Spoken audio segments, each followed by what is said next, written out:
bem-vindos a todos e todas que estão aqui nos assistindo, nos ouvindo no podcast Conexão Árvores, uma parceria do Beabá da Sustentabilidade com o Instituto Árvores Vivas. Eu sou Juliana Gatti e eu estou hoje com a honra de receber aqui conosco o Eduardo Jorge, uma referência na área da política socioambiental, da saúde, médico, que é da Secretaria de Saúde do SUS, atua no SUS no Brasil, mas aqui no estado de São Paulo, né, médico da Secretaria de Estado ou municipal?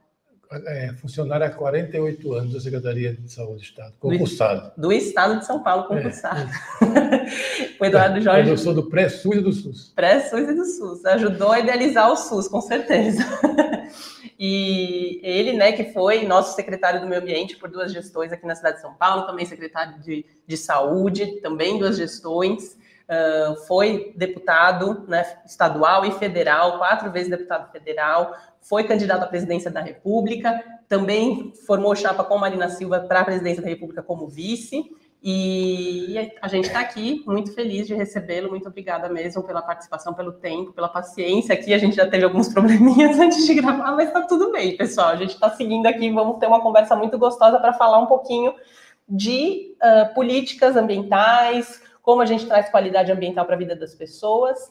Mas antes disso, Eduardo, eu queria muito conhecer tua história em relação a memórias da infância e da natureza. Como você estava contando um pouquinho para a gente antes, que você é nascido em Salvador, mas teve experiências em João Pessoa, né? A família tem uma parte da família de João Pessoa, viveu um pouquinho também quando criança no Rio Grande do Sul. Como é que você traz essa visão de território múltiplo, né? Com várias referências aí do Brasil? Como é que isso te nutre em relação a experiências com a natureza e te direcionou e inspirou na tua vida, na sua trajetória?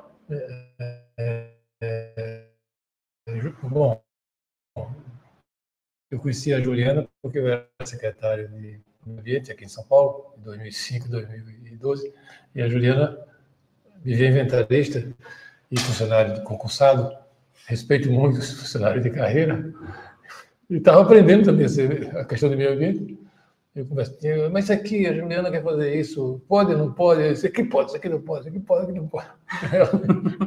Eu sempre inventava as coisas novas para fazer nos parques, e tinha que ter autorização do pessoal mais antigo da secretaria. Sim. Então, é uma satisfação rever você aqui e encontrar você com a mesma exposição que você tinha.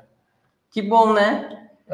Há alguns anos atrás. Você lembra de uma exposição que a gente tinha de elementos naturais que a gente levava no parque? Sim, lembro também. A gente até hoje tem esse acervo itinerante. Esse nome de Árvores Vivas já vem dessas experiências suas de vocês lá. Sim, desde 2006 sempre foi Árvores Vivas. Antes a gente chamava Árvores Vivas em Nossas Vidas. Agora ficou Instituto Árvores Vivas.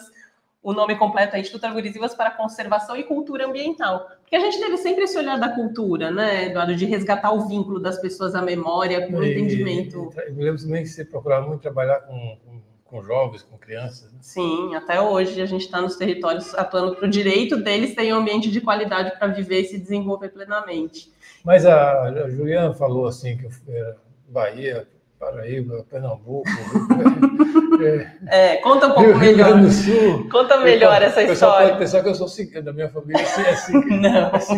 São ciganos que vivem nômades. Não, porque minha família realmente é uma família muito brasileira, porque o meu pai é baiano e a minha mãe é pernambucana, mas a família dela era mais da Paraíba do que de Pernambuco. Olha, né? Veja aqui. É tudo vizinho ali, né? Então, o meu pai era um jovem médico, formado na Faculdade de Medicina da Bahia, que é a primeira faculdade de medicina do Brasil, foi fundada quando o rei Dom João VI veio para o Brasil fugindo de Napoleão. Então, meu pai era médico, formado lá, da Bahia, ali do Recôncavo, nasceu numa ilha, e também era oficial do Exército. Então, ele estava em Pernambuco, oficial médico, conheceu minha mãe, casou, ela era muito nova, e aí transferiram ele para o Rio Grande do Sul, ele ia embora, mas como os baianos, os pernambucanos e os gaúchos, estavam falando para você, eles são muito orgulhosos dos seus estados, né? Defendem fervorosamente. Então, meu pai deu um jeito, enrolou um pouco para sair lá de Pernambuco para Porto Alegre. Quando minha mãe estava com uns 8 meses, coisa arriscada, foi de avião, parou em Salvador, só para eu nascer. Nasci em Salvador, Planejadíssimo. num bairro chamado Nazaré, ali bem no centro de São Paulo, um bairro muito simpático, Salvador. E foi embora para o Rio Grande do Sul, ficou lá um tempo. Mais ou menos até que idade você ficou no Uns Rio? 2 para 3 anos. Tá. Aí, com uns 3 anos, eles foram transferidos para João Pessoa, onde estava a família da minha mãe, que estava muito saudosa dela, né? E ela tinha um tio que era general, o general deu um jeito, transferiu ele para João Pessoa. Ele era um médico muito bom, e foi fundador da Faculdade de Medicina, um dos fundadores da Faculdade de Medicina lá da Paraíba, foi diretor também. E terminou ficando lá, tempão, né? E morou muito tempo lá. E por isso eu passei a infância mais em João Pessoa. Uhum. E foi muito bom. Claro, Salvador é maravilhoso, Porto Alegre também é, mas João Pessoa, que naquela época era uma pequena cidade. Estou falando de 1950, eu sou de 1949, 50. Nessa época, João Pessoa não tinha menos que 100 mil habitantes, era uma cidade de 70, 80 mil habitantes. O crescimento veio todo muito... Sim, muito recente. E era uma coisa, e João Pessoa, falando dessa questão da natureza e da geografia, é uma cidade muito especial lá no Nordeste, porque é uma das únicas daquelas capitais, de Salvador até São Luís, no Maranhão, que não está na beira-mar. Por uma questão de guerras de colonização, portugueses, franceses, holandeses, ali também os povos tem isso. originários, os tabajaras, os potiguares. Sim. A Paraíba era um campo de batalha permanente, Verdade. Muito tempo, até que quando foi fundada a cidade lá. E aí eles fundaram a cidade na beira do rio Paraíba, na Foz, mas para dentro, ficando longe do litoral. Ficava na foz do rio, que ia chegar logo ali no mar, porque era uma região um ponto mais fácil de ser defendido. Então a cidade ficava, o centro da cidade ficava a uns 15, 20 quilômetros do litoral. Isso tem a ver com a natureza, por quê? Porque o meu pai, muito saudoso, criado na ilha, nadando, pescando, remando canoa, o meu avô, além de ser fazendeiro e comerciante nas ilhas lá do Recôncavo, ele também fabricava saveiros. Sabe o que é saveiro? Saveiro é um barco lindo, que era um barco de carga, de origem árabe, portuguesa, que era o caminhão do Recôncavo. Olha, então eu não sei como é. É uma coisa linda, é um barco. Mas vou procurar. Bonito, elegante, tem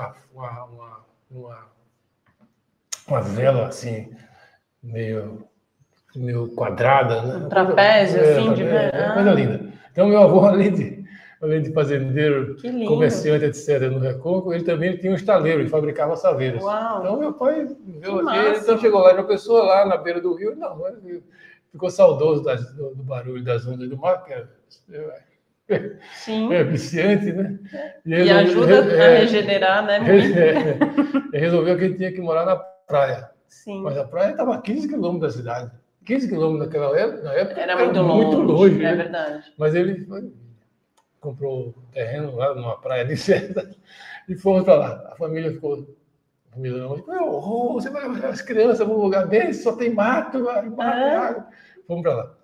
Eu tinha 6 anos de idade quando ele foi para essa praia deserta, a 15 quilômetros. Olha só que aventura. Que hoje é o maior bairro de Saveiros. Uau. Então, meu pai então chegou lá, uma pessoa lá na beira do rio, ficou saudoso do barulho das ondas do mar, que é viciante, né?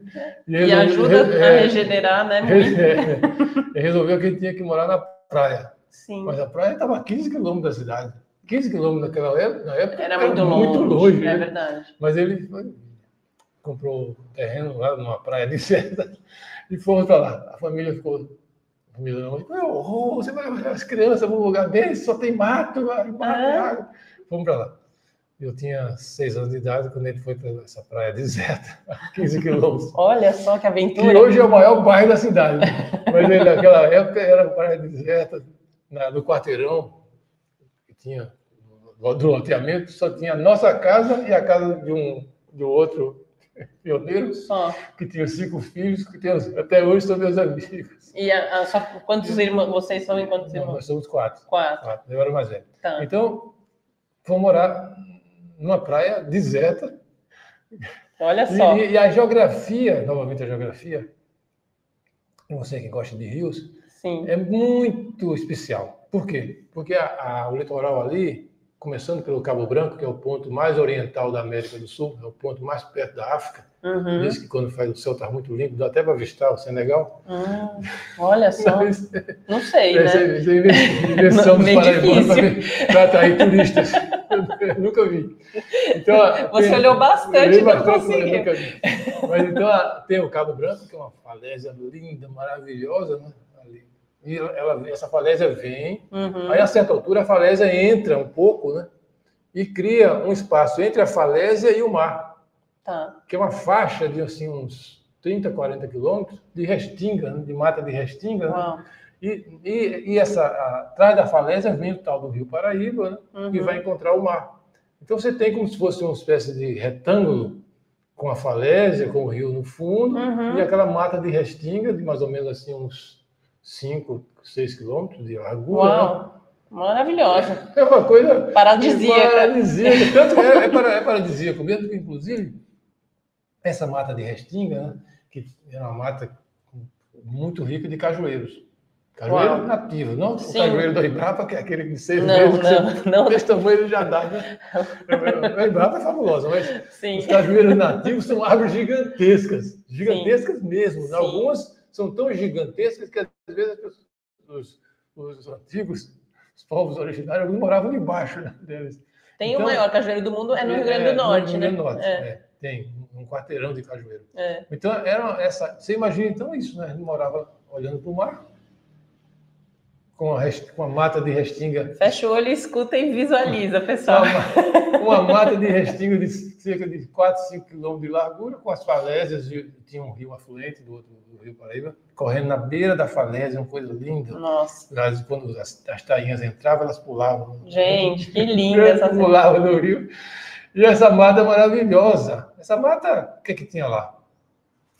Cajueiros originários, gigantescos, pitangas.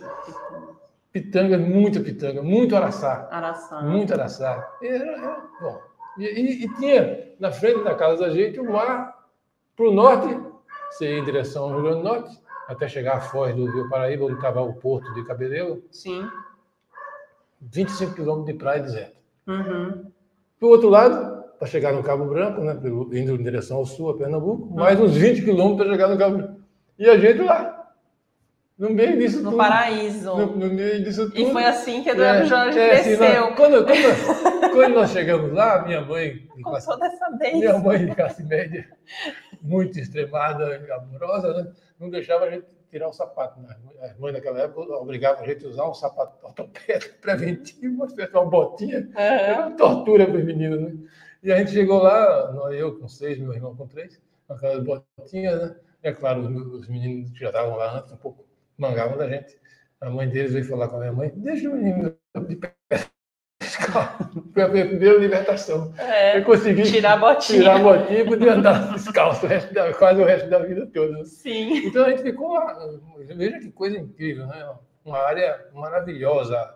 E meus pais, família muito católica, conservadora, religiosa, mas muito amorosa e cuidadosa, em termos de educação, eram bem liberais, vamos dizer assim. Era uma mistura de conservadorismo com liberalismo, né? Nunca levantaram a mão para cima da gente, nunca, nada. E sempre muito cuidadoso, estimulando tanto esporte como leitura, muito, e liberdade. Sim. De confiança na gente. Né? Então a gente viveu livre, né, numa área dessa. Né? Muito bom. Então, você desenvolveu tudo que pode e muito mais. Na verdade, essa questão ambiental, para mim, é uma questão afetiva, né, até, né? Sim. E eu fui redescobrir isso um pouco depois de velho. Porque depois é que você percebeu como isso tinha... como isso tinha formado uma espécie de... um dos alicerces, como o catolicismo, que eu sempre estudei em colégio de padre a vida toda. Como eu fui educado pelo catolicismo e pela natureza. Olha só. Isso aí. E quando foi mais ou menos que você percebeu que era essa experiência de vida que tinha te criado essa estrutura, né? Assim, em que momento você teve essa clareza? Assim, tem algum? Isso já é bem depois, né? Não, sim. Mas só terminando essa história, você falou de paraíso. Os potiguares, que era a principal nação que ocupava aquela região, usava essa faixa de restinga, né? Que veio um pouco também para o interior, naquela época, no verão, os cajueiros ficavam lotados, né? Uhum. Essa é outra coisa interessante. Como aquilo era aquela área era de donos, era de donos, Era pública mesmo. propriedade duvidosa, né? Sim. Claro, Em disputa contínua, mas nunca ocupada. Na nossa época já, né? Aqueles cajueiros e o verão era uma coisa extraordinária, porque vinha gente de todo o estado para tirar caju, e o caju era de quem chegasse primeiro. Sim. Quem chegasse primeiro. Gente pobre, gente rica. Porque o caju é incrível, né? Tudo. Pode tirar à vontade. Mas os índios, antes da chegada dos portugueses, dos franceses, dos holandeses, etc., ali era o local que eles faziam a festa de verão deles. Olha, que é por agora, tinha muito peixe, muito frutos do mar, caju à vontade, eles faziam uma espécie de bebida, uma bebida com caju. Imagine a festa que era aquilo lá, né? Fora a castanha também, sim, né? Assar a castanha, imagine, realmente ali. Sim. É uma espécie, paraíso, é uma espécie de Éden. Mas né? Isso. Então, a gente pegou o finzinho do Éden, né, que já foi dos anos 50, 60, aí já transformou 70, muito. E depois a urbanização aceleradíssima do Brasil e das cidades acabou tudo, derrubou tudo. Não teve o que segurar. Não tudo não, mas quase tudo. Né? Quase tudo. Bom, então, mas voltando à sua pergunta do salto. Eu vi que o teu livro depois você vai mostrar pra gente, né? Essa coletânea que você trouxe dos araçás. Sim, o araçá, porque o araçá é uma das minhas preferidas, porque o araçá é a família das mirtáceas, e tem uma variedade incrível de espécies. Um monte. Desde o araçá, roxo, piranga. O paulista. Sim. Etc. Mas por causa do meu regionalismo, eu acho que o melhor de todos é o do Nordeste. Porque ele é um araçá bem amarelinho, assim, bem agridoce. A cascadinha fininha, a casquinha uma dele, delícia. É uma coisa maravilhosa. Nossa, gente, vocês já comeram araçá? Come, vai procurar agora, começa a árvorezinha. Tem, como a gente falou aqui, as espécies são muitas variadas e todas elas lindas, né? Sim. Mas essas da restinga do Nordeste, esse araçá amarelinho, cor de ouro, como se fosse uma cor de bipê, né? Dourada. Né? Lindo. Bom, por isso que o livro se chama Araçá. Eu já me perdi. Não, agora você vai falar pra gente como é que... Perdi na mata. É que eu troquei de assunto também. Mas eu queria saber quando foi que você percebeu que essa memória... Aí já é uma história comprida, né? Não é. É comprida porque... Sim, mas... Teve algum momento, assim, foi durante a gestão pública, quando você estava como secretário, ou como você estava como médico? Aí já é uma história de algumas gerações. A minha história aí se funde com a história das gerações, essas últimas gerações do século passado para cá. Porque nos últimos 300 anos a gente viveu a era da Revolução Industrial, que mudou o mundo todo. A capacidade criativa, inventiva, científica da humanidade realmente é incrível, né? Muito intensa, né? Então, nesses 300 anos, tudo mudou na história da humanidade e da Terra, né? Que a Terra tem uma história muito mais velha do que a nossa. Não é? A gente chegou aqui na última virada do ano da Terra. Eu lembro quando eu fiz o curso da Uma Paz, né, que também foi, depois a gente vai ter que falar disso também, mas... Acho que vai chegar lá. Falar é muito tempo. Não vai ter que ter 2 programas, gente. Mas a gente teve a visão, né, que a gente fala que o ser humano ocupa no processo da Terra, é uma camadinha muito fina, né, de tempo. A Terra tem 4,5 bilhões de anos. Sim. Em 4,5 bilhões de anos, se você espremer isso em um ano, a gente chegou... E não dá nem segundos de existência humana. A gente chegou faltando alguns minutos para o ano novo. Minutos para o ano novo. O ano novo, né? Então, mas na verdade, de todo jeito, a nossa espécie é uma espécie bem diferente, né? Pela sua capacidade da autoconsciência. A gente tem consciência que a gente existe, né? De certa forma, né? A gente é uma espécie de consciência, é uma espécie de grilo falante da Terra, né? Porque a gente tem consciência que a gente existe, né? Consciência plena, né? Porque a gente não sabe direito qual é o nível de consciência dos nos outros animais, por exemplo. Eu sou muito amante dos cachorros, por exemplo. Eu acho que eles entendem tudo que ele fala, que ele pensa. Eu fico então, pensando... Mas não há dúvida que a nossa capacidade de autoconsciência é Claro. bem mais desenvolvida. Mas, bom, isso é uma outra polêmica. É. Mas eu estou dizendo, com a Revolução Industrial, esses 300 anos, a Terra mudou tudo, né? E junto com esse, nós tínhamos uma expectativa de vida, 300 anos atrás, quase igual à expectativa de vida da época do Cristo, há 2000 anos atrás, né? Então, realmente a Revolução Industrial, em termos de qualidade de vida para a humanidade, mudou muito para melhor. Sim. Mas teve um preço, né? Porque a economia, a ciência, o desenvolvimento se move a energia. Uhum. E a fonte de energia depois do vapor decisivo foi o carvão e o petróleo. Sim. E o carvão e o petróleo são fontes de energia que, na verdade, é energia solar que esses 4,5 bilhões de anos guardou lá no fundo da Terra. Uhum. Petróleo, carvão é energia solar conservada e guardada lá no fundo da Terra. Mas o homem, na sua engenhosidade, localizou e viu que aquela energia podia ser liberada. E com aquilo, o potencial das máquinas, dos engenheiros, dos cientistas fazerem rodar e produzir, chegou em uma coisa, enfim, quase infinita. Com carvão. Só não é infinito por causa do limite nosso. Não, porque a Terra... a nossa missão é infinita, mas a Terra é infinita. A Terra. Se a gente não tiver cuidado, a gente acaba ela. Sim.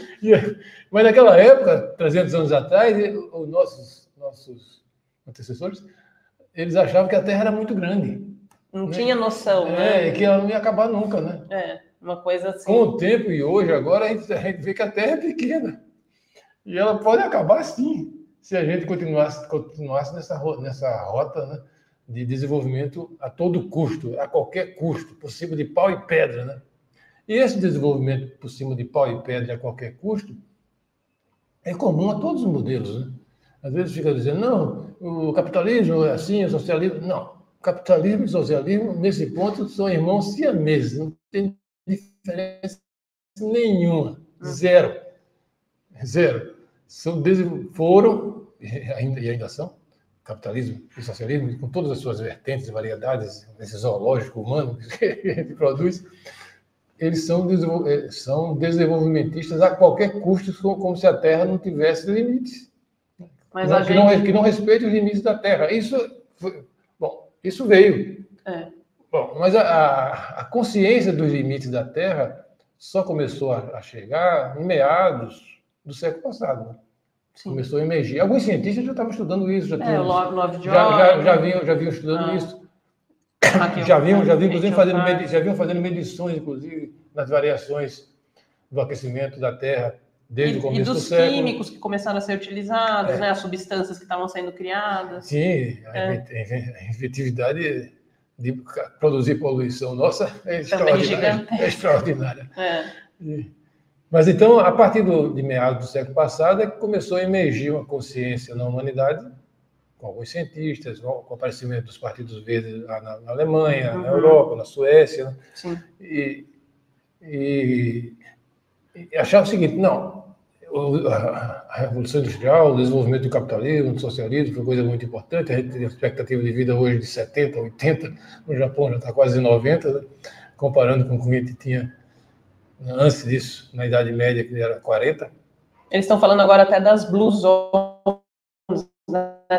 Tem lugares no planeta que são mais de 100 anos. Né? Mas a gente tem que ver como a gente não consegue manter a Terra dentro de certos limites para que haja planeta para os nossos netos. Né?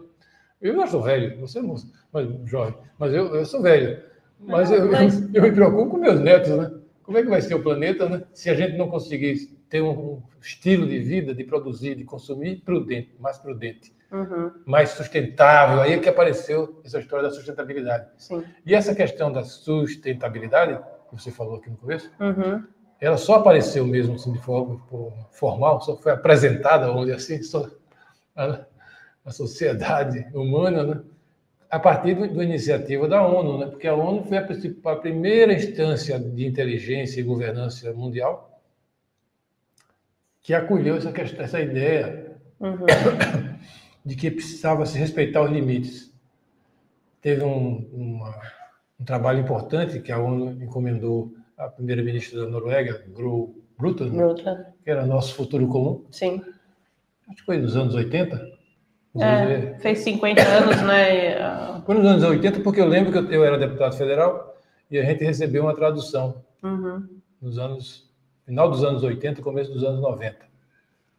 E foi nesse relatório do futuro comum que surgiu o conceito da sustentabilidade.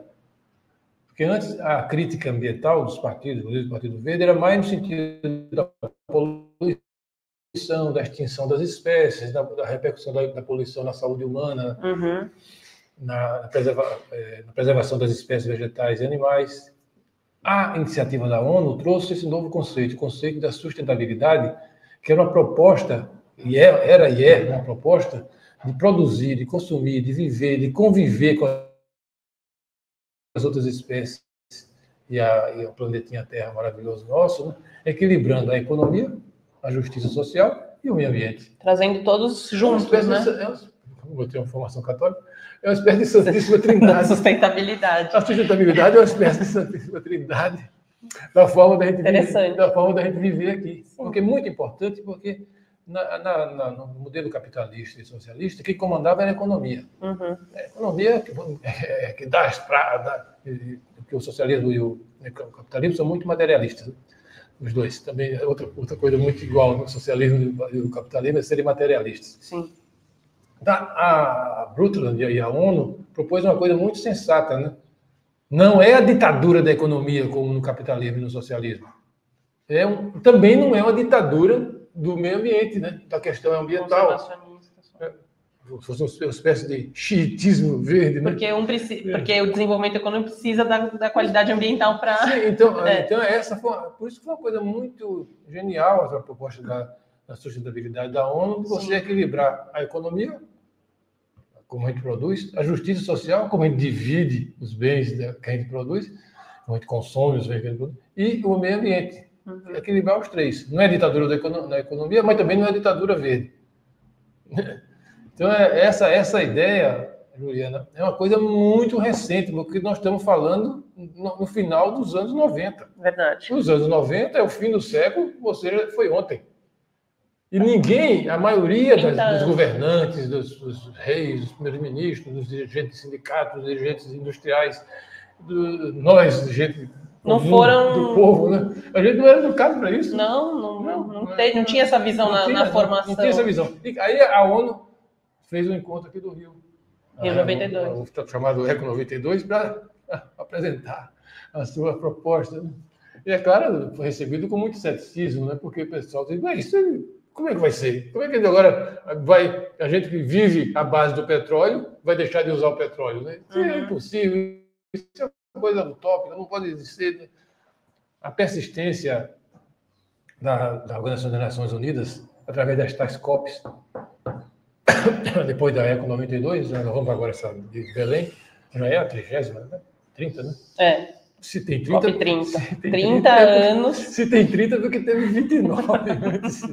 Então, a ONU não desistiu, continua reunindo todos os 200 países, os mais diferentes tipos de um verdadeiro zoológico. E cada ano um país fazendo um esforço. Avançando. E por que eu sou um ambientalista otimista? Porque em 30 anos, esse conceito revolucionário para mudar o capitalismo e mudar o socialismo apresentado pela ONU apareceu, o que a gente já avançou muito, né? Não na velocidade que os cientistas, como o Dr. Carlos Nobre, né, o tempo todo dizendo, isso não vai dar tempo, porque ele tem os números, ele tem as informações todas, mas a média do povo, nós, os comuns, até chegar os leigos que não são cientistas como ele, né, tem que ter um processo de amadurecimento para mudar a forma da gente viver. Claro. E é um processo, principalmente quando um país é um país democrático, né? Que não tem um ditador mandando em tudo, né? É uma coisa que demora, né? Mas nesses 30 anos, eu acho que avançou muito. Se você pegar um país, vamos pegar a Alemanha, por exemplo, que é um dos países mais adiantados nesse processo de sustentabilidade, né? Uma potência industrial, os engenheiros alemães são fabulosos, né? Uhum. Então, tem a maior indústria automobilística do mundo, que sempre vive à base do petróleo. Sempre fazendo inovação, à base do petróleo, né? Eles estão reformulando a indústria toda deles. Não é uma oportunidade de inovação gigante. Não é brincadeira, né? Sim. O desenvolvimento que se está tendo nas energias chamadas renováveis, né? Tipo solar, tipo eólica, isso tudo em 30 anos, né?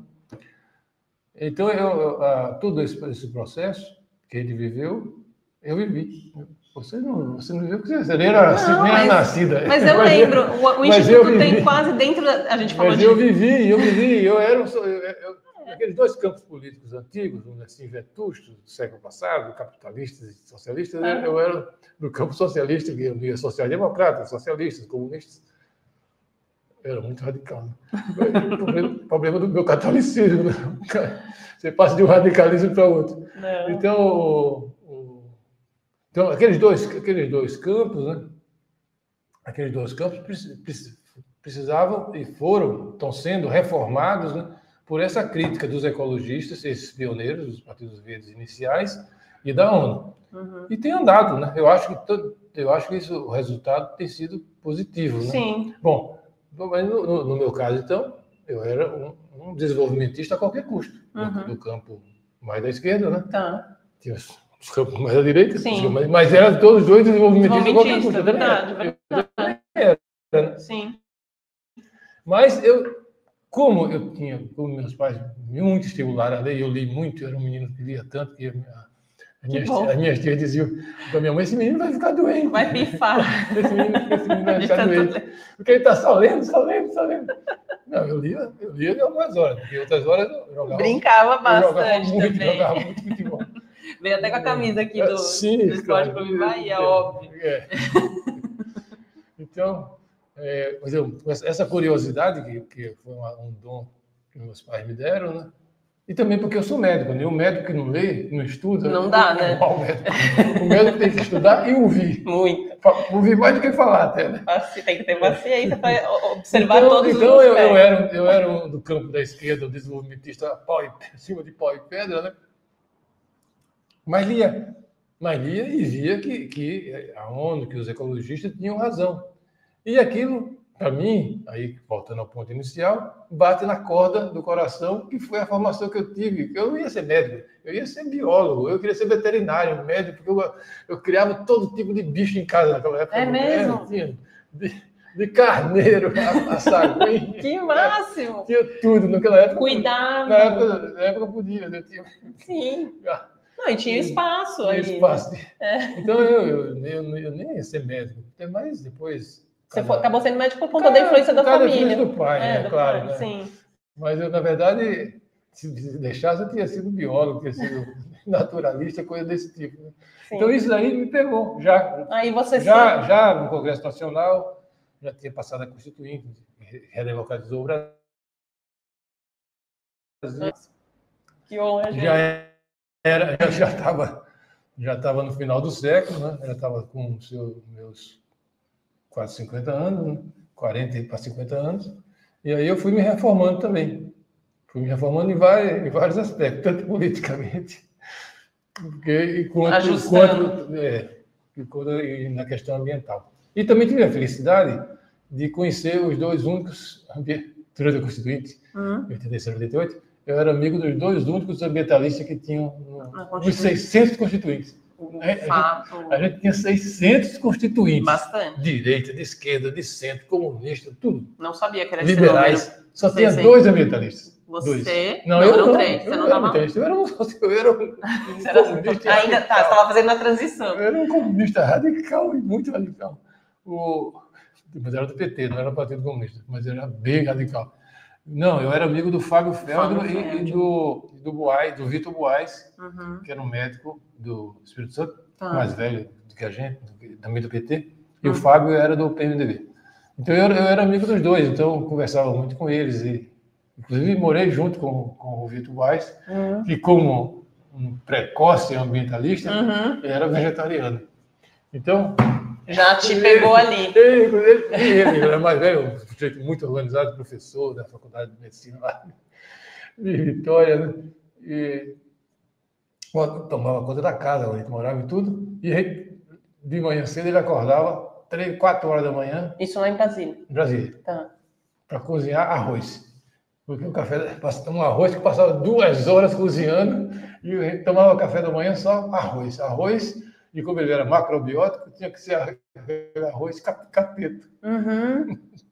Bem integral. Totalmente integral. Por isso passava 2 horas cozinhando. 2 horas cozinhando.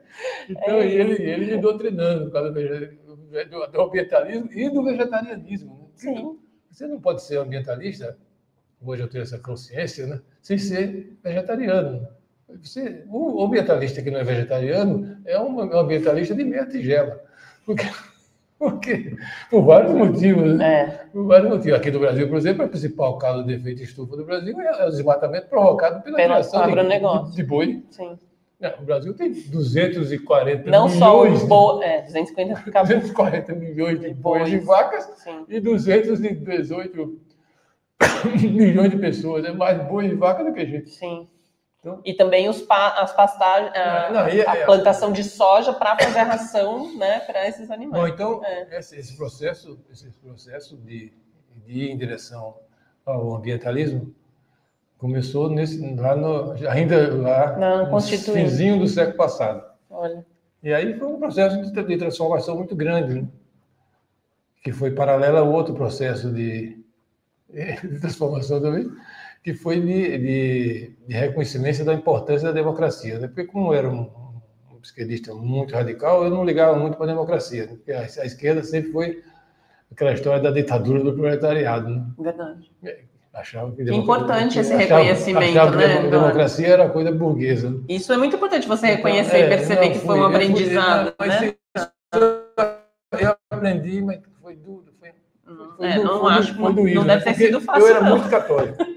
Eu era muito católico por causa da minha família, por causa da minha formação o tempo todo em escolas de padre. Inclusive, meu pai inventou de me mandar interno para o Rio de Janeiro, ele não satisfeito. Internato. Vou mandar você para o Rio de Janeiro, porque lá o ensino é melhor. Eu fiquei no internato de padre. Imagina, quantos anos? 2 anos, mas 2 anos cruciais, com 14, 15, Uau. 16, tive que deixar a namorada lá abandonada. Nossa, que tristeza toda, mano. Bom, então mas a minha formação católica, que tem valores muito importantes, que eu considero o alicerce do meu caráter, tem um conteúdo muito intransigente em alguns aspectos, né? Sim. E como eu achava que Deus era injusto, né? Porque se ele pode tudo, por que ele deixa a gente sofrer tanto? Sim. Então, essa revolta contra Deus, na adolescência... Veio forte. Na adolescência veio forte, né? Então, eu pulei para outra religião, que era o marxismo-leninismo. Na época eu não achava que era uma religião. Depois eu descobri que era uma religião. Tinha tudo, tinha inferno, tinha paraíso, tinha os profetas, tinha os capetas. Então, mas o que tinha de rigor no meu catolicismo, lá no Rio de Janeiro, a gente assistia a missa todos os dias, às 5h30 da manhã. 5h30 da manhã. Eu passei direto, sem de escala de radicalismo, do catolicismo para o marxismo-leninismo. E vivi nessa religião durante um bom tempo. Né? Uhum. Mas novamente, foi salvo pela minha curiosidade, pelo gosto de ler, de conhecer, de ouvir. Uhum. Aos poucos fui vendo que isso aqui não dava certo. E fui curado em direção à democracia por dois motivos, eu acho. Quando eu e minha mulher nos formamos, eu era médica também, e comunista também, então nós fizemos o concurso, né? E por causa disso a gente foi trabalhar no lugar mais pobre da cidade de São Paulo. Eu tirei o primeiro lugar no concurso do estado inteiro. Podia ter escolhido qualquer lugar. Eu escolhi ir lá para Itaquera e a minha mulher ficou... Eu fiquei responsável pela saúde de Itaquera e São Mateus e ela ficou responsável por Guaianazes, que é mais pobre ainda do que Itaquera. Sim. Em São Mateus naquela época, eu estou falando no fim da década de 70. Você imagina que era aquilo na década de 70. Difícil. Nós fomos para lá. E lá, essa é a primeira fala, por causa da democracia, né? E nós, marxistas-leninistas, achamos que o partido comanda tudo, inclusive o povo. Inclusive o proletariado tem que ser comandado por nós que somos os totalmente iluminados. Então, quando eu cheguei lá, eu comecei a ver aquelas mulheres da Igreja Católica, que logo me aproximei, era minha praia um pouco, e a gente se enfronhou naquelas comunidades eclesiais de base, era a época do arcebispo extraordinário, que era Dom Paulo. Uhum. Dom Paulo fez uma reforma de seminário, mandou os seminaristas tudo morar na periferia. O Concílio Vaticano II falou que vocês têm que ir onde o povo pobre está. Mandou todos os seminaristas para a periferia. Pronto. Eles moravam na periferia e vinham estudar. E as freiras também.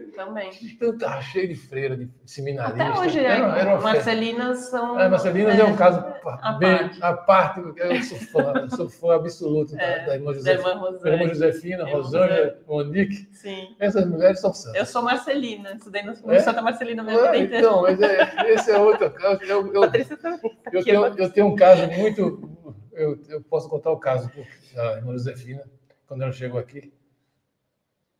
Já estou mudando de assunto. Gente, mas virou uma conversa para com vocês. A gente está aqui, está aí, né? Então, depois eu falo. Se der tempo, eu falo da Santa Marcelina. Tá bom. Mas então, na periferia, eu e minha mulher, a gente viu como é que era o povo de verdade. Porque nós éramos rapazes de classe média, queriam fazer a revolução, se meter em organizações clandestinas para enfrentar a ditadura, vários amigos nossos morreram, foram presos e tudo. Que pesado, mas a gente não tinha uma vivência do povo. Nós éramos, grande parte era gente de classe média. Mas, né, super privilegiados. Era diretor da Faculdade de Medicina. Então, a primeira experiência realmente de viver com o povo foi quando a gente foi morar lá. Tá. A gente já era recém-formado. E foram morar mesmo? Fomos morar, ganhávamos em bagagem. Levava a minha filha, eu tinha uma filha, e o filho com 3 meses, então foi Itaquera, vamos bater lá. Não tinha Avenida Aricanduva, a gente chegava de trem. A gente está olhando um mapa aqui, depois eu vou a fotinho para vocês verem que é o mapa do Bom, mas aí, voltando à questão, a gente está falando aqui por causa da questão da democracia. Né? Eu falei por que eu fui para o lado do ambientalismo, aprendendo com os ambientalistas. Estou falando agora por que eu fui para a democracia e abandonei os conceitos autoritários de ditadura. Eu vi que o povo pensava, o povo decidia, o povo raciocinava, o povo, às vezes, tinha as ideias melhores do que a gente que achava que eram totalmente iluminados. E a dedicação, aquelas mulheres da comunidade eclesial de base cuidavam das crianças, trabalhavam, e no final de semana ainda se reunia para discutir como é que conseguia melhorar a vida delas, como ia construir centro de saúde, como é que fazia aquilo, como fazia aquilo. Eu ficava até com vergonha de mim mesmo, como é que pode, né? E elas são operárias, né? Então, eu vi que o povo podia dispensar esses iluminados, como diz o marxista-leninista, e pensar por conta própria, né? E conhecendo ali as suas realidades, conhecendo né? a sua realidade, construir uma vida melhor. Sim. Então, eles me reeducaram, a mim e a minha mulher. Essa experiência foi essencial. Isso foi uma experiência tipo aquela que você recebe no caminho de Damasco. Na sua cabeça. Tudo na sua cabeça. Né? Sim. Então, aí pronto, por isso que eu evoluí em direção ao ambientalismo e evoluí em direção à questão da democracia. E eu acho que essas duas questões hoje, no mundo moderno, né, são as duas questões essenciais. Né? A democracia, o povo se governar, aprender a se governar, se livrar desses ditadores de todos os tipos, de esquerda e de direita, e a gente ter um conceito de sustentabilidade, como diz a ONU, que permita a gente reequilibrar o planeta, e que o planeta exista, né, daqui a algumas gerações. Né? Essa foi a sua minha trajetória. Né? Muito importante, eu aprendi muito aprendizado aqui. Né? Assim, agora, de todo jeito, eu sempre faço questão de dizer, já ela falou, tem parceria com a ONG, que é Beabá. Né? O Beabá da Sustentabilidade. Beabá da Sustentabilidade. Eu não sou digno, vamos dizer assim, de carregar a pasta do Dr. Carlos Nobre. Né? Eu sou, do ponto de vista ambientalista, né? Eu sou uma pessoa como qualquer, né? Como um professor, como um operário, como uma dona de casa. Né? Nós estamos aprendendo nós estamos aprendendo, nós estamos ainda, nós homens e mulheres, que não são alguns especialistas e cientistas, né? Nós estamos aprendendo a refazer a nossa forma de viver, de conviver, de produzir, de consumir. Eu estou mais ou menos assim, saindo do jardim de infância e entrando para o primário, do ambiental. Espero chegar nos 90 anos, entrar na universidade. É isso. Aprender sempre, né? E aí tem uma questão muito importante, Juliana, que é a questão o que fazer, né? Como dizia o Lenin, que era o profeta da minha outra religião. Sim, várias. O Lenin era uma espécie de São Paulo do comunismo, porque o São Paulo foi o santo da igreja que realmente deu os caminhos. Porque Cristo era filho do homem e deu mas São Paulo mesmo foi que orientou. No caso do marxismo, o Lenin era uma espécie de São Paulo. O Marx era muito teórico, vivia lá na Inglaterra, escrevendo, mas o Lenin era o São Paulo do comunismo. Eu falo essas coisas não é para provocar, porque é uma questão de bom humor, né? Fale. Não estou querendo desrespeitar ninguém. Não. Porque eu também, outra pessoa que eu passei a admirar muito foi o Gandhi, né? Que é um pacifista. Sim. E o Gandhi dizia que a ironia é uma forma de violência. Ele era da não violência, na prática política. E ele dizia que a ironia, a palavra, às vezes, é mais violenta do que a pancada que você leva. Né? Então, eu sempre me vigio com as ironias, porque a gente tem uma formação ocidental, né? E gosta muito de ser irônico. Né? É verdade. Então, quando eu era deputado, depois que eu virei democrata e ambientalista e pacifista, tinha uma moça que trabalhava comigo, a Cléo, uma moça muito feminista, muito decidida. Eu digo, Cléo, toda vez que eu fizer a ironia, você deixa um jornal assim enrolado. Quando eu fizer a ironia, você bata na minha cabeça. Não. Você bate na minha cabeça para eu aprender. Então, eu estou falando essas coisas do catolicismo, do marxismo-leninismo, mas não quero desrespeitar. Não, de forma alguma. Não quero desrespeitar ninguém. Não, está contando a sua trajetória, a sua perspectiva. A gente tem que respeitar a fé das pessoas, né? Não, e cada um tem o seu caminho, né? E processo. Eu tive o meu, e estou feliz com ele. Sim.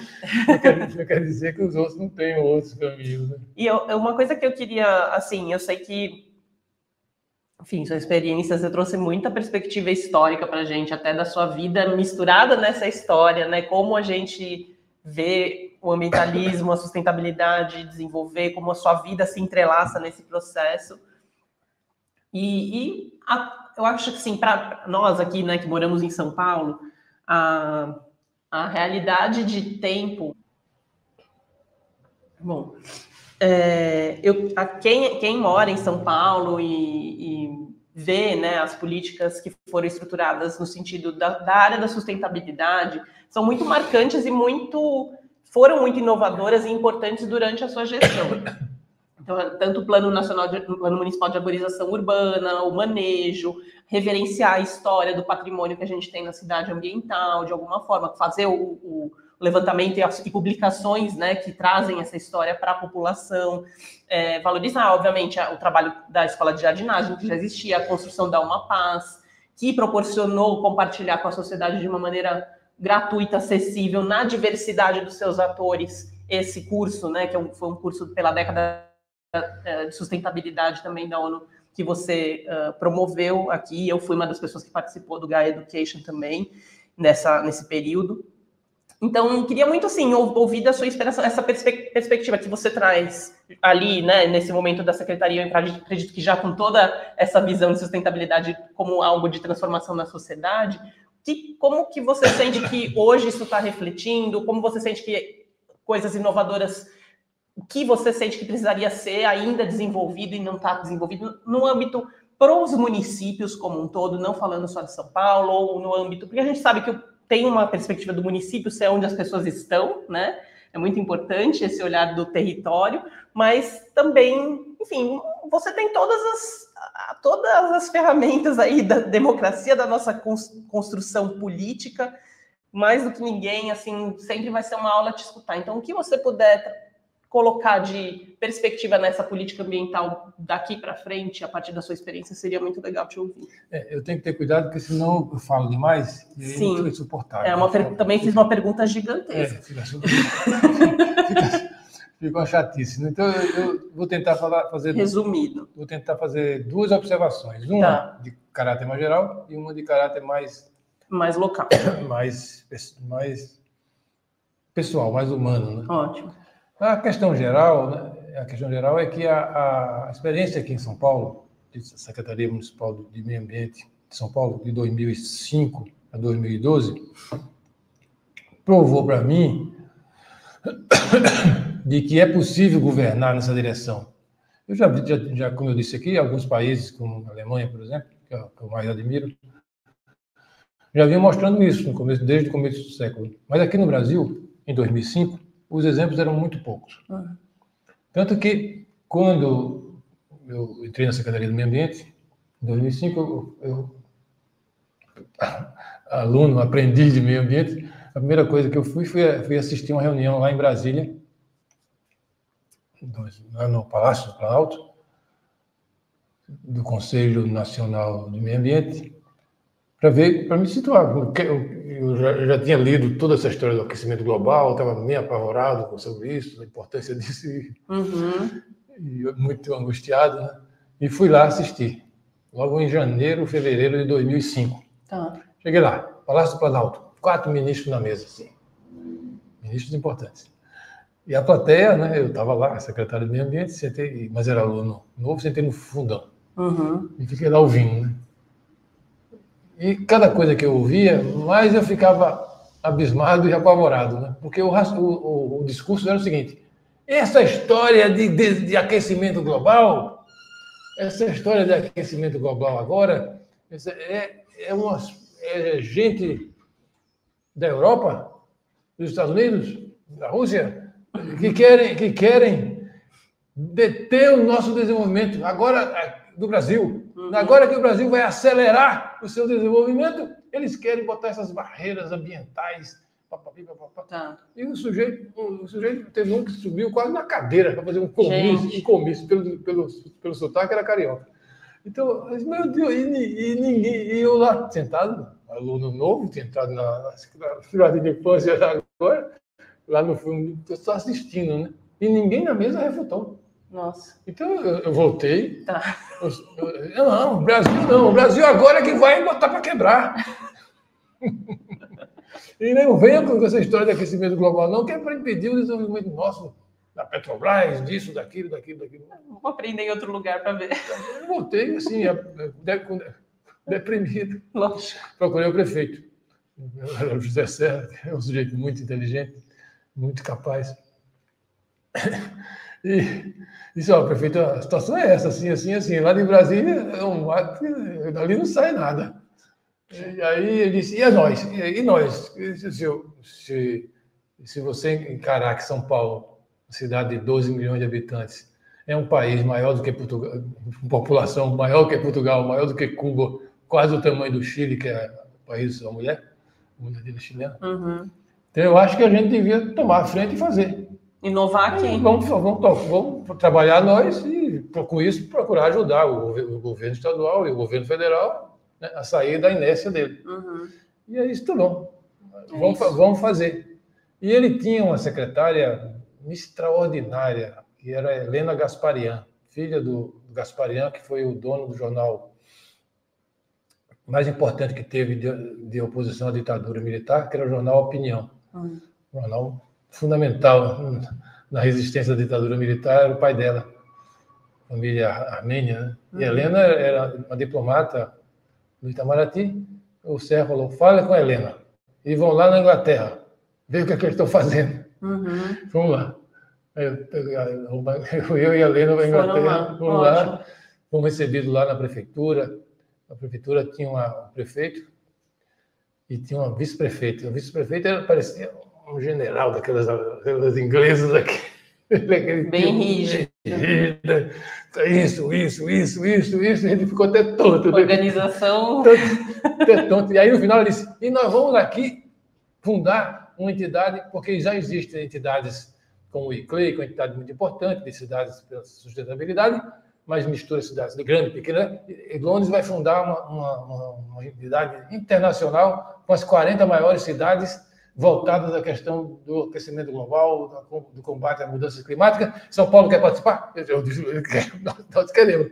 Então, já saímos de lá com a encomenda de participar da fundação do C40.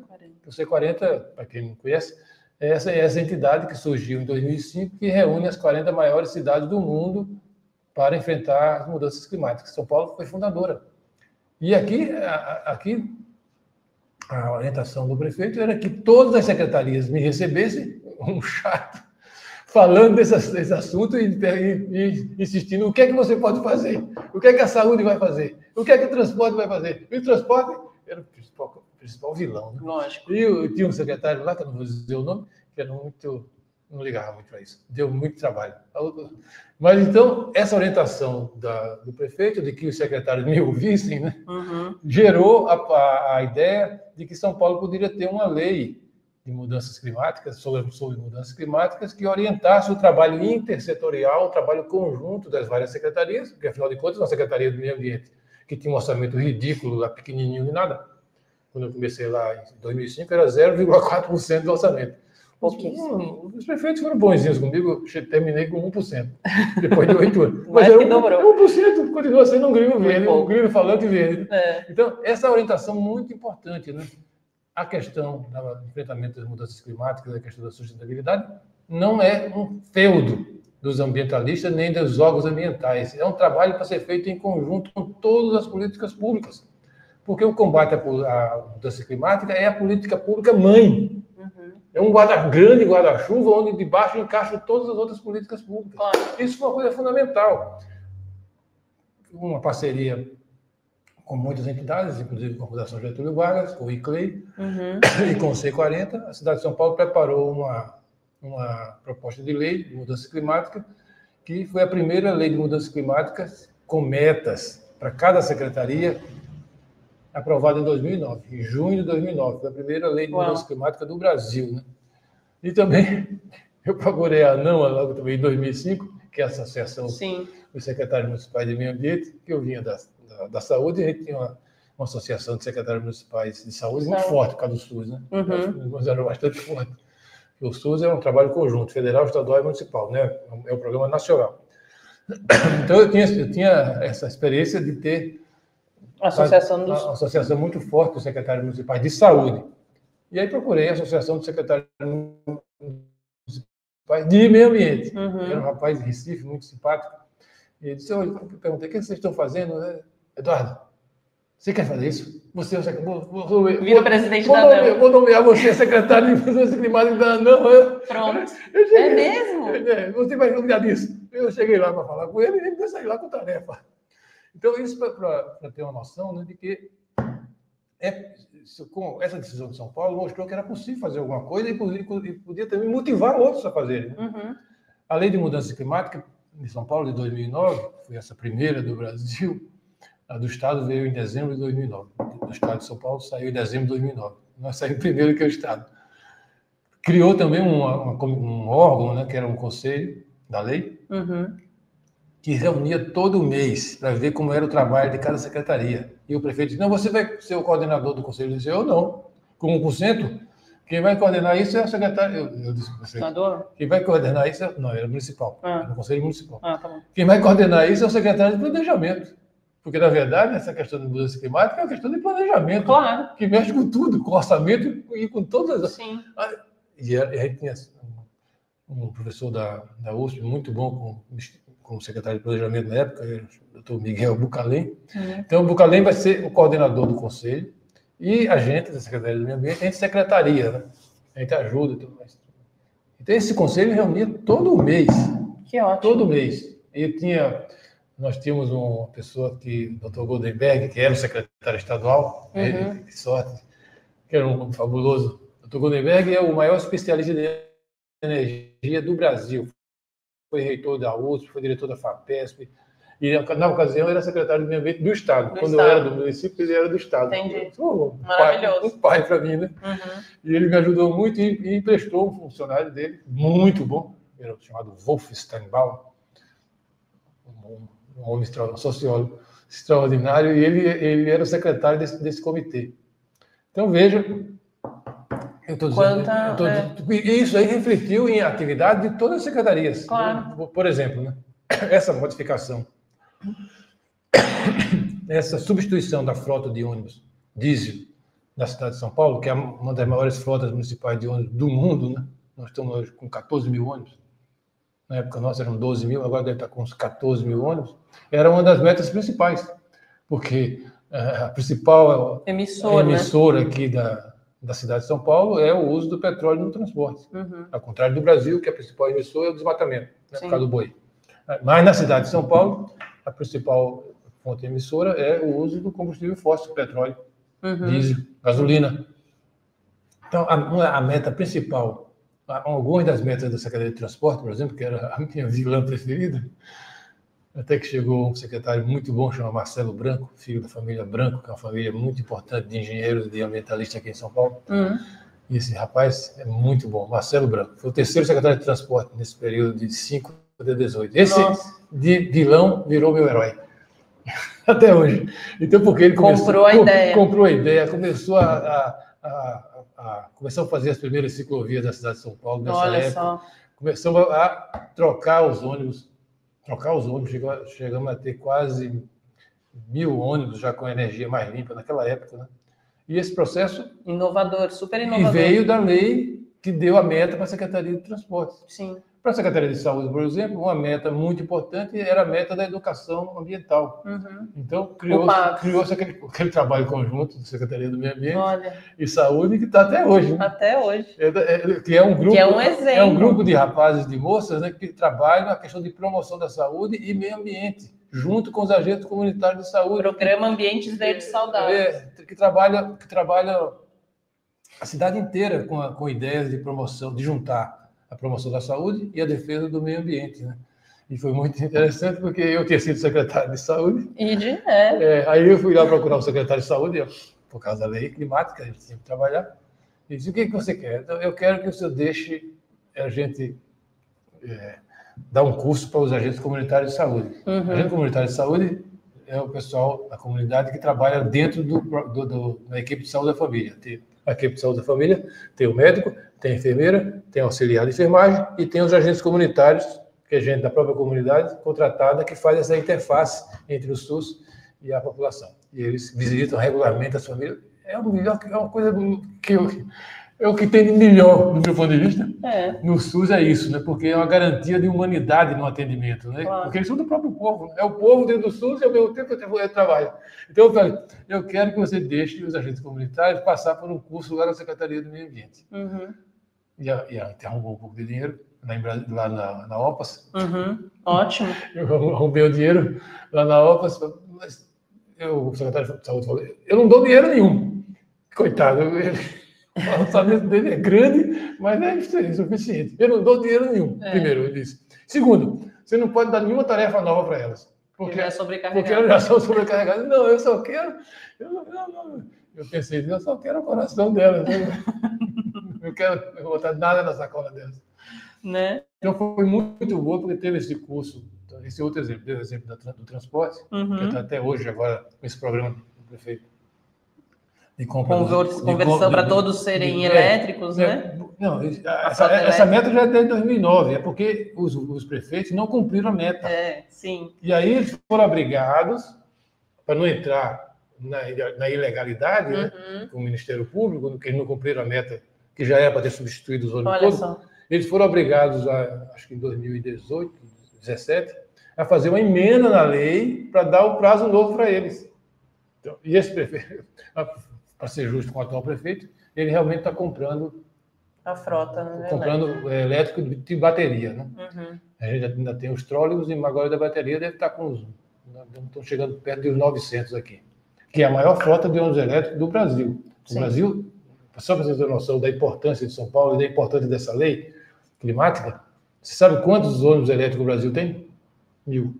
Uau, não. 1.000. Gente. Dos quais 900 estão em São Paulo. Ok.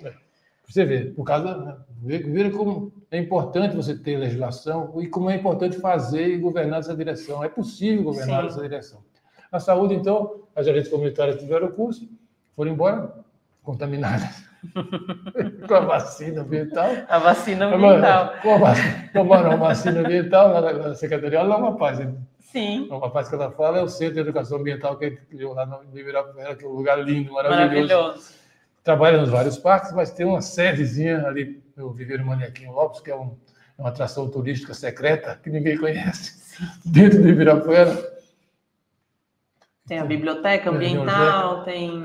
Fica dentro do Viveiro Manequim. Dentro do Viveiro. Então, a agentes comunitários voltaram. E como são essas mulheres? É tudo mulher. Agentes comunitários, 95% são mulheres. São muito decididas e ativas, né? Muito protagonistas. E elas logo queriam começar a fazer coisas, né? Aí... Colocou sementes e nutrientes. Sim, aí fizeram tanta pressão lá dentro da Secretaria da Saúde que tinha uma médica muito boa, a assessora do secretário, que ela resolveu oficializar o programa, agora já com o orçamento da Secretaria da Saúde. Ótimo. E já com a contratação de mais gente.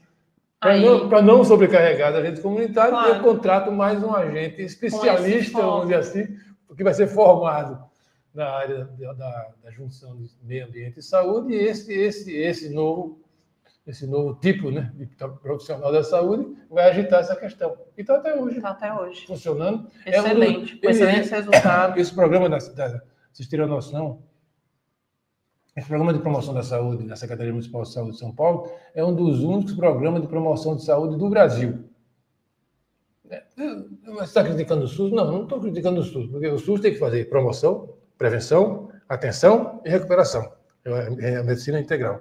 Mas a pressão da gente tão grande para atender os que já estão doentes, né, e dar uma vacina, que é a prevenção, e fazer a reabilitação, que é a promoção da saúde, que você manter a saúde, a gente nunca chega lá, nem tem tempo, nem tem orçamento. Sim. Então, esse programa de promoção da saúde, proveniente dessa lei climática de São Paulo, que juntou meio ambiente e saúde, é um dos únicos do Brasil. Acabou de ganhar um prêmio na OPAS. Ganhou o prêmio mesmo. Ele ganhou o prêmio porque está concorrendo sozinho. Eu falo, não é brincadeira, não, mas é verdade. É verdade. Então, veja, né, eu falo isso para dizer que aqui, essa é a minha primeira observação. É possível governar, é possível atuar na questão climática.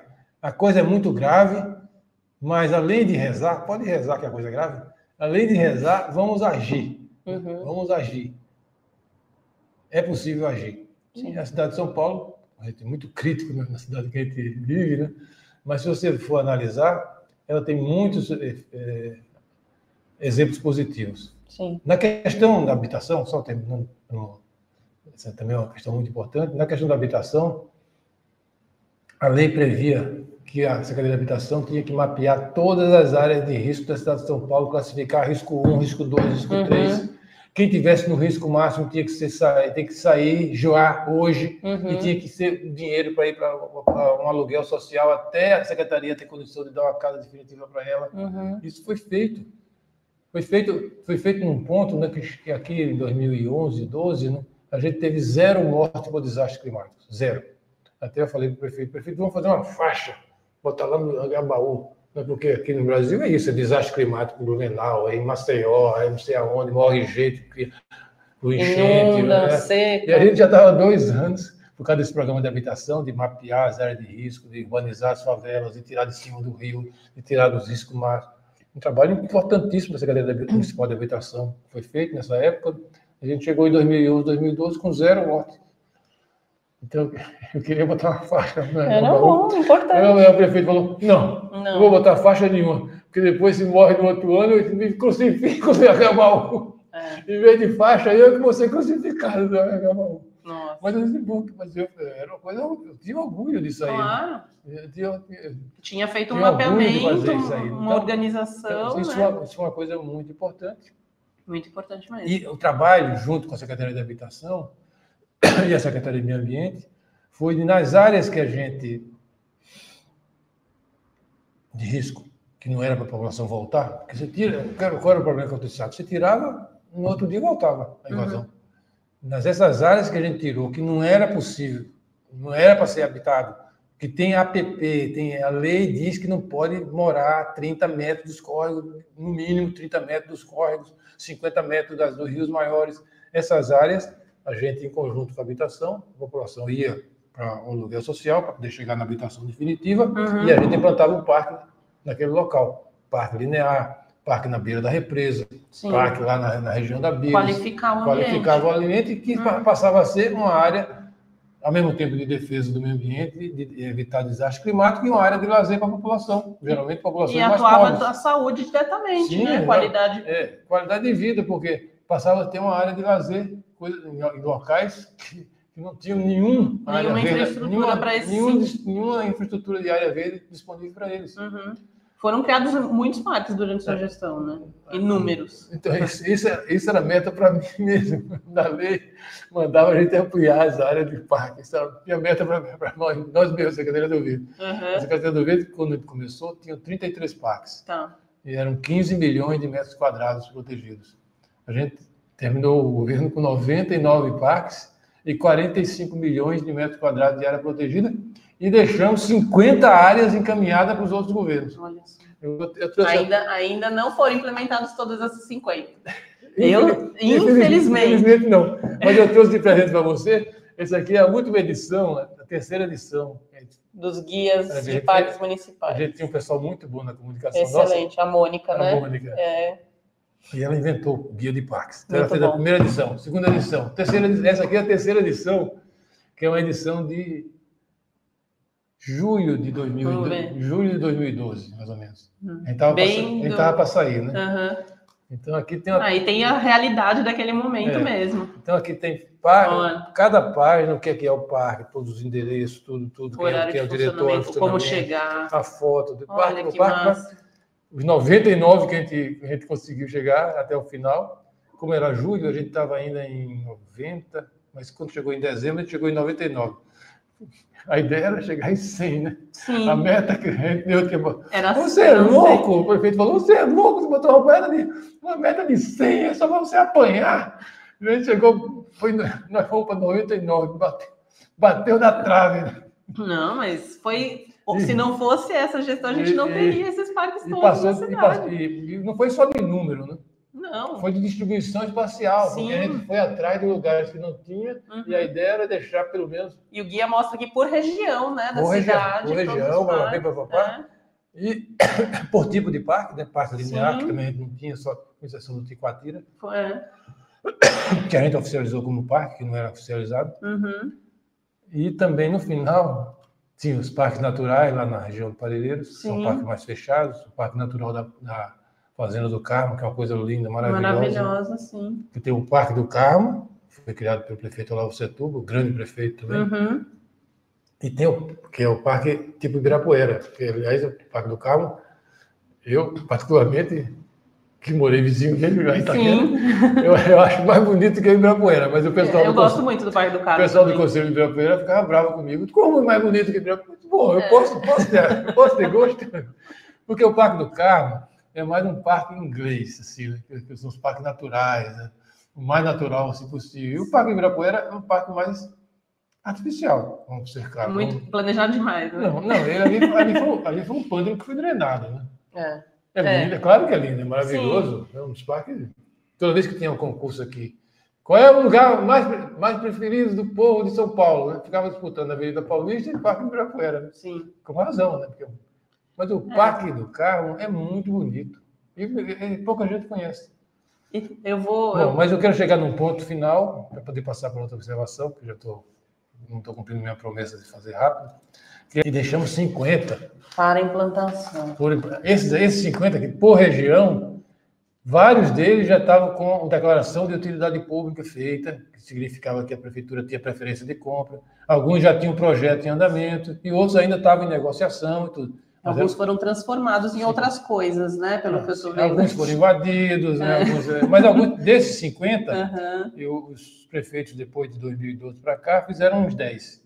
Tá. 10 ou 12. Não aumentou muito, não. Agora, o prefeito assinou um decreto, parece que vai seguir mais rápido, né? Tá. Mas Esse 50 aqui, esse mapa é o mapa da mina, né? É o mapa da mina. Olha, dando segredo aqui para nós. E isso é de 2012. Uhum. Quer ver? Mas muito bom. Bom, então isso aqui é a primeira observação. Excelente exemplo para ser estudado isso, e replicado. Eu trouxe para você que ainda tem alguns, tá? Que a Mônica deixou comigo. Mas essa é a questão que eu disse que é possível governar. Pode rezar, como disse o Carlos Nobre. Carlos Nobre reza que o negócio é grave.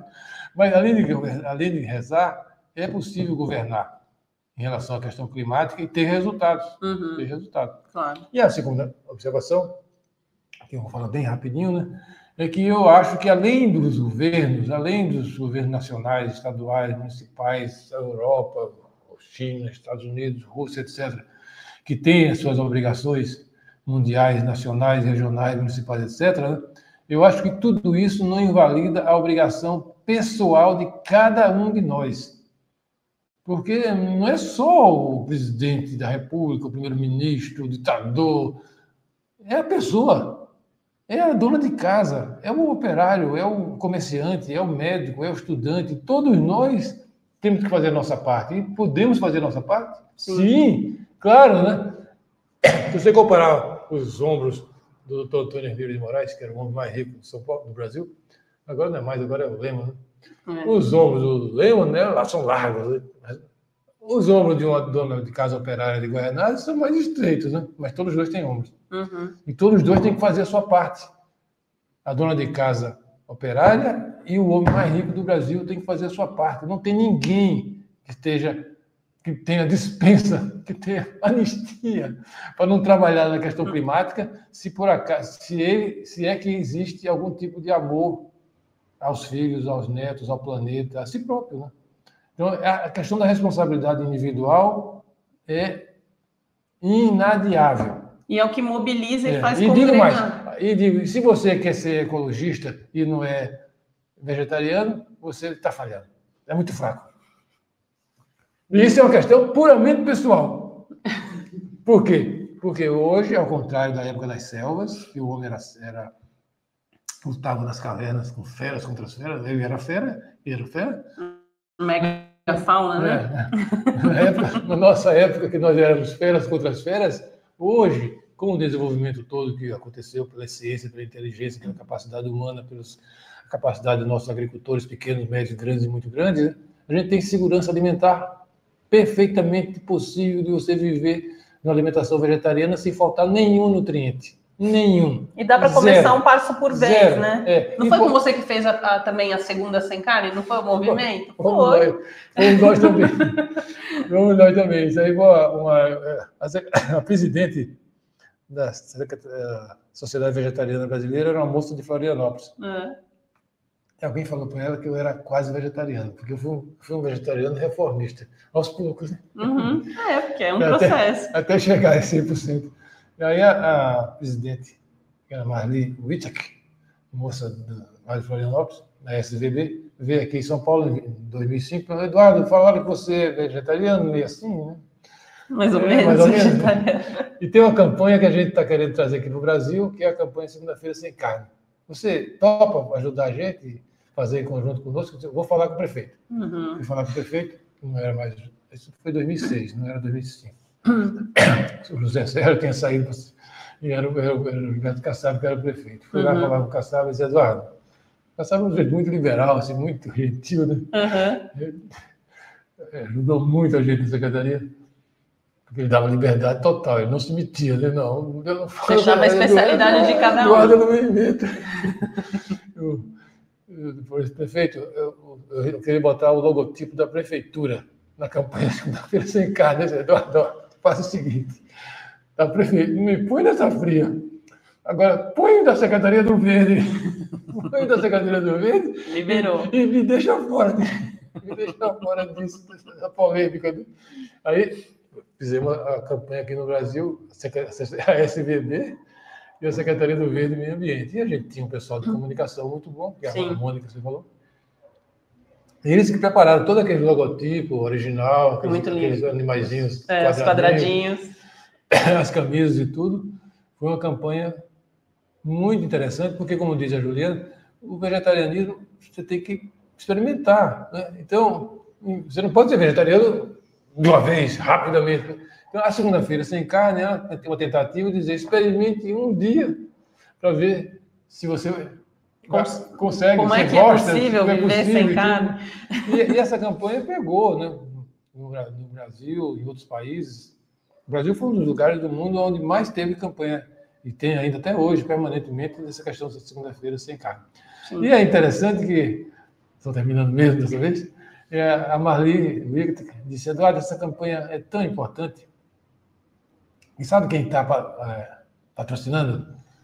É o Paul McCartney e a Yoko Ono. Olha. Eu disse, não é possível. Paul McCartney e Yoko Ono. Os dois. Tem certeza? Olha aqui, eu mostrei.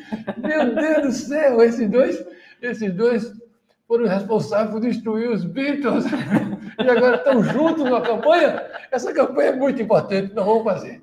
Gente.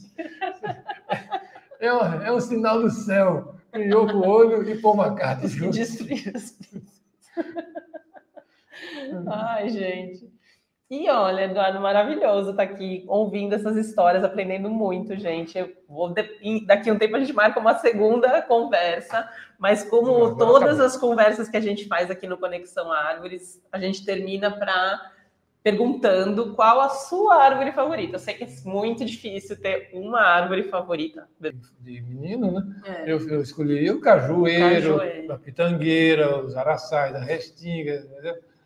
Mas depois, conhecendo essa flora fabulosa, eu ficaria encantado com um pau-ferro, assim, com 70 anos, aquela coisa, aquele tronco espetacular, com aquela copa rarefeita lá em cima, que de noite de lua você vê a lua por dentro da copa. É verdade. O pau-ferro é um prodígio da natureza. É verdade. E os ipês, meu Deus do céu! Agora a gente tá, né, os orientais, com razão, adoram as suas cerejeiras que vão do branco ao rosa de várias tonalidades. Rosa choque. E o Brasil tem os ipês que são amarelos, brancos, rosa, lilazes, roxos verde. E até verde. É raro, mas tem. Tem. E eles sincronizam a sua... Só para deixar a gente mais feliz, sai primeiro o rosa, depois sai outro, agora tá os brancos. Saiu o amarelo e vai sair o branco. Já tem uns lugares tem os brancos adiantados, mas os ipês brasileiros é uma coisa... Se fosse assim, presidente da República, eu fazia uma festa para cada cor de ipê. Primeiro uma festa para os lilazes, depois para o roxo. Como os japoneses fazem. Sim. Os japoneses estão certos. É uma cultura de apreciação da natureza. Então, no nosso caso, nós fazíamos umas 6 ou 7 muitas. Festas, uma para cada cor. Não, tem que ter para todas. Aí todas as árvores vão ganhar festa. Cor. Essa é a nossa intenção com Árvores Vivas, Eduardo. Mas aí eu sou, respondendo a sua pergunta, por uma escolha bem prosaica, né? É porque eu lia muito Monteiro Lobato. Lá no Nordeste, a gente não é muito comum, tem, mas é muito pouco comum, as jabuticabas. E eu via lá no Monteiro Lobato fala jabuticaba, Narizinho tinha um jabuticabeira para ela, o Pedrinho tinha outra que era da Emília, cada um tinha um, e eles ficavam lá em cima comendo. E onde você vivia não tinha? Eu não via jabuticaba. Né? Aí quando eu vim para São Paulo, né? Eu fiquei maravilhado. Que coisa sensacional essa árvore, né? É muito incrível. Então, se eu tivesse que escolher, né, só para fazer uma homenagem a um homem hoje tão atacado, porque tem coisa da época que, coitado, Monteiro Lobato não era obrigado a saber. Não, contexto histórico, né? Contexto histórico, ele era e vai ser sempre um dos meus ídolos. Eu escolheria a jabuticabeira, né? Você sabe que teve uma outra pessoa do nosso programa que também escolheu a jabuticabeira. Ela está sendo a preferida já. A jabuticabeira parece que ela só existe no Brasil mesmo, né? Sim. É nossa mesmo, né? Eu tenho uma lá em casa. Muito bom. Agora ela está com uma época entrando aflorada, né? Ela já deu algumas pequenas, eu pensei, esse ano vai ser fraca. Agora ela arrebentou tudo. Está vindo tudo naquela florada, e quando vem a florada, começou a sair. Saiu primeiro, eu tenho uma pitangueira também. Eu tenho 9 árvores em casa. Tem o baia também. A casa tem 10 por por 9, Uhum. e tem 9 árvores. Olha. Tem pitangueira, tem jabuticaba, tem goiaba. A pitangueira saiu aflorada, a gente sabe porque aparece de manhã cedo, parece que tem um helicóptero chegando em casa, são as abelhas. Em cima da pitangueira florida. De tanta abelha. E agora vai sair a jabuticaba. Né? O problema é que ela dá uma carga muito grande, e ali na Vila Mariana, onde eu moro, a gente plantou muita fruta. A gente plantou na Secretaria do Verde em 2005, 2006, 1.200.000 árvores. 1.200.000, né? A gente plantou. Tem uma mortalidade arbórea, mas eu acho que pelo menos 1 milhão deve ter sobrevivido. E é muito, isso sim, que é número exemplar de política de arborização urbana. E muitas delas eram frutíferas. Né? Sim. A Vila Mariana, plantou a quantidade de aves que tem lá, e a minha casa que tem amora, tem pitanga, é um verdadeiro restaurante popular. Eu sou atacado por um bando de piratas verdes. Os periquitos. Os periquitos. Quando eles chegam, eles comem as jabuticabas verdes. Eu bato panela para ver se eles vão embora, mas eles não tem jeito, né? Eu dou as costas, eles voltam. Então, no final das contas, eu escolho a jabuticaba, mas lá em casa, eu só como mais de baixo. Porque aqui em cima eles comem tudo. Então lá, tem pitangueira, jabuticabeira, você falou, tem outras. Tem amora. Tem uma cerejeira que me deram. Do Rio Grande? Não. Cerejeira japonesa? Não, pessoal do Tibete. É mesmo? Eu sou partidário do Tibete. Olha. Eles me deram uma cerejeira do Tibete, sim. que dá uma cor de rosa mais escurinha. Que é uma rosa mais escura. Sim. Ela tá lindinha agora. Ela deu. Ela tem uma aqui perto, lembra? Ela viu comigo. E tem. Porque o problema. Romã tem também? Não. O problema lá em casa é que, como tem umas pitangueiras, goiabeira e jabuticabeira mais antigas, que eu plantei em 1990, quando eu vim de Itaquera para cá, para morar em Vila Mariana, elas já estão com 35 anos, bem grande. Então, os sabiás, principalmente, que são muito gulosos, eles vão espalhando por tudo quanto é canto. Vai nascer. Então, aí nasce no jardim, nasce na calçada. A minha rua está cheia de pitanga. E o meu jardim, disse, mas você vai deixar isso aqui? Não fui eu que plantei. E aí nasce, mais fácil a pitanga. A pitanga bateu, nasceu. Né? A jabuticaba é mais enjoadinha. Né? Sim. Mas no jardim, tem 1, 2, 3 jabuticabas e 2 pitangas. Já está assim. Já estão vindo. Né? É isso. Eu não posso. O processo de sucessão florestal já acontecendo naturalmente. Não fui eu que plantei, eu juro que não fui eu. É isso. Tá ótimo, muito grata por tua presença aqui com a gente, Eduardo, pelo teu tempo, tua disponibilidade, muito feliz. Hoje, não lembro se falei no começo, mas relembrando o dia da Amazônia, 5 de setembro, né? Então a gente fez aqui também uma conversa muito bonita, muito inspiradora, para trazer aí perspectivas de como a gente trabalha aspectos democráticos junto com a sustentabilidade. Foi uma alegria mesmo te receber. E não sei se você quer deixar um último recado. Não, eu falei demais, pelo amor de Deus.